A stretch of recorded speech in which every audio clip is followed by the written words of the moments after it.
ഫഹദ് ഫാസിൽ മലയാള film ഇൻഡസ്ട്രിയിലെ ഒരു under rated bomb ആക്ടറാണെന്ന് പറഞ്ഞാൽ എന്തായിരിക്കും നിങ്ങളുടെ അഭിപ്രായം? സംഭവം സത്യമാണ്. കഴിഞ്ഞ 5 വർഷമായി ഉള്ളത് മുഴുവൻ ഫ്ലോപ്പുകളാണ്, ഒരെണ്ണം ഒഴികെ.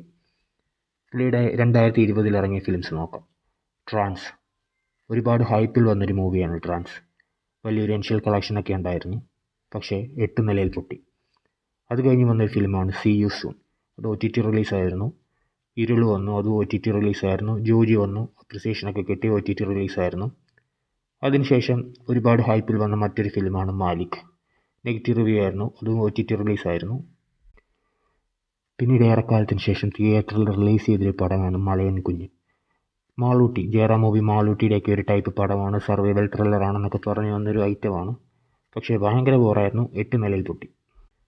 അതിനുശേഷം വന്ന ഒരു മൂവിയാണ് പാച്ചുവും അത്ഭുതം വിളക്കും. കൂട്ടത്തിൽ ഇറങ്ങിയതിൽ വെച്ച് അത്യാവശ്യം കാണാവുന്നൊരു മൂവി, പക്ഷേ വലിയൊരു വിജയം ഒന്നും ആയില്ല. ഒരു ആവറേജ് ലെവലൊക്കെ പോയുള്ളൂ. ഒരു 17 കോടി കളക്ഷൻ എന്നൊക്കെ പറയുന്നത് ഒരു ഫഹദ് ഫാസിൽ മൂവിക്ക് വളരെ കുറവാണ്. ഒരു ആവറേജ് ലെവലിലൊക്കെ പോയത്. അതിനുശേഷം ധൂമും ഇറങ്ങി. അത് ഇറങ്ങിയത് പോലും ആരും അറിഞ്ഞില്ല, എവിടെയാണ് ഇറങ്ങിയതെന്ന് പോലും ആർക്കും അറിയില്ല. പിന്നീട് വന്ന ആവേശം വലിയ ഹിറ്റായി. അതിനുശേഷം ഒരു തമിഴ് മൂവി മാരീഷൻ എന്ന് പറഞ്ഞിട്ടൊരു തമിഴ് മൂവി വന്നു. അതൊരു പരാജയമായിരുന്നു.